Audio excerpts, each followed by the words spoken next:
You, John Fitzgerald Kennedy, do solemnly swear I, John Fitzgerald Kennedy, do solemnly swear that you will faithfully execute the office of President of the United States that I will faithfully execute the office of President of the United States and will, to the best of your ability, and will, to the best of my ability, preserve, protect, and defend the Constitution of the United States. preserve, protect, and defend the Constitution of the United States. So help you God.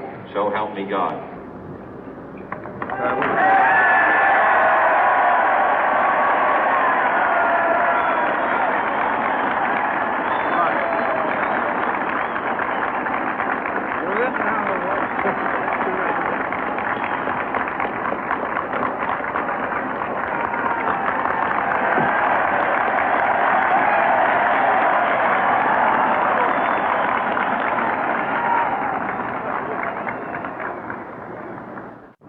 Vice President Johnson, Mr. Speaker, Mr. Chief Justice, President Eisenhower, Vice President Nixon, President Truman, Reverend clergy, fellow citizens.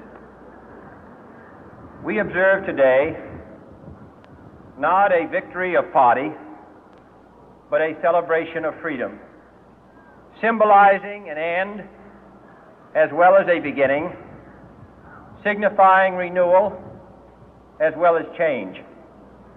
For I have sworn before you and Almighty God the same solemn oath our forebears prescribed nearly a century and 3/4 ago. The world is very different now, for man holds in his mortal hands the power to abolish all forms of human poverty and all forms of human life.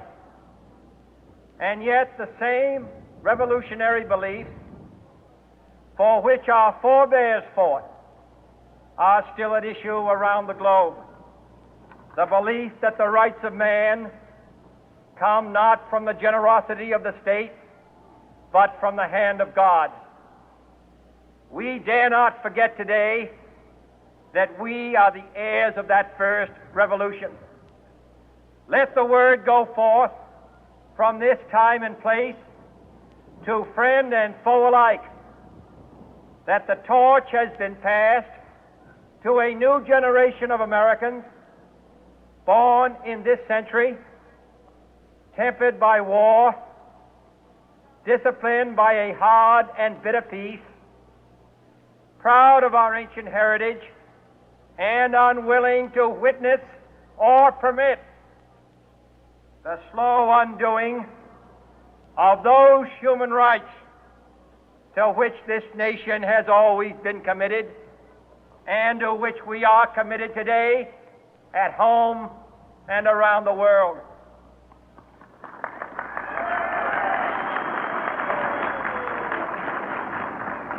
Let every nation know, whether it wishes us well or ill, that we shall pay any price, bear any burden, meet any hardship, support any friend, oppose any foe to assure the survival and the success of liberty.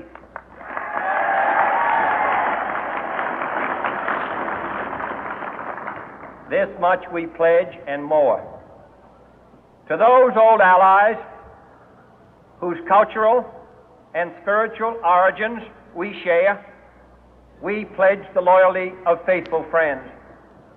United, there is little we cannot do in a host of cooperative ventures.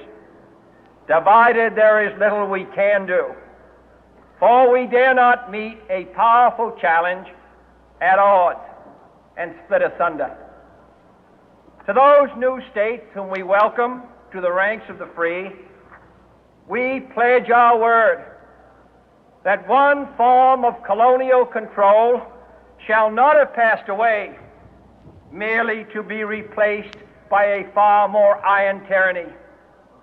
We shall not always expect to find them supporting our view, but we shall always hope to find them strongly supporting their own freedom, and to remember that in the past, those who foolishly sought power by riding the back of the tiger ended up inside.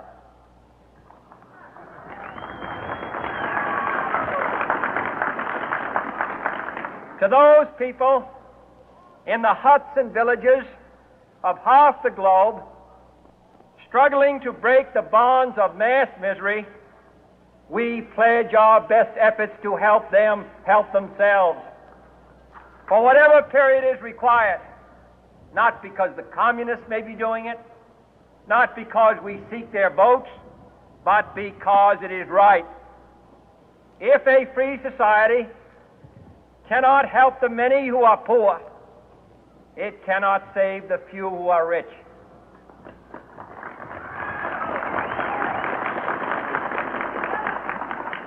To our sister republics south of our border, we offer a special pledge to convert our good words into good deeds, in a new alliance for progress, to assist free men and free governments in casting off the chains of poverty. But this peaceful revolution of hope cannot become the prey of hostile powers. Let all our neighbors know that we shall join with them to oppose aggression or subversion anywhere in the Americas. And let every other power know that this hemisphere intends to remain the master of its own house.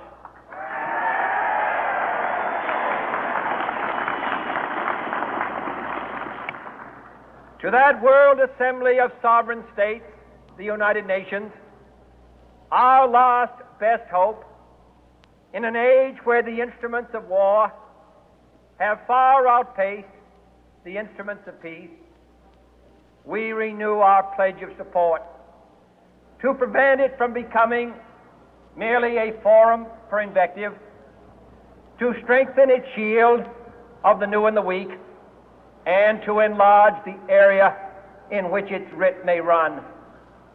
Finally, to those nations who would make themselves our adversary, we offer not a pledge, but a request that both sides begin anew the quest for peace.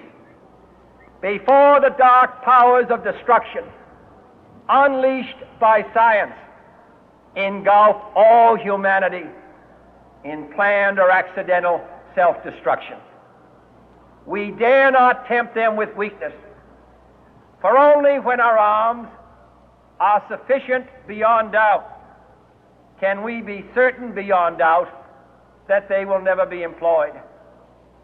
But neither can two great and powerful groups of nations take comfort from our present course, both sides overburdened by the cost of modern weapons, both rightly alarmed by the steady spread of the deadly atom, yet both racing to alter that uncertain balance of terror that stays the hand of mankind's final war.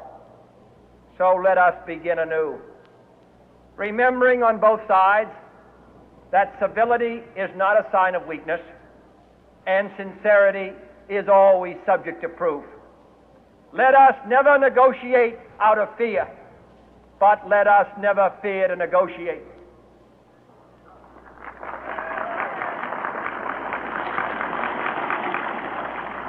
Let both sides explore what problems unite us, instead of belaboring those problems which divide us. Let both sides, for the first time, formulate serious and precise proposals for the inspection and control of arms, and bring the absolute power to destroy other nations under the absolute control of all nations.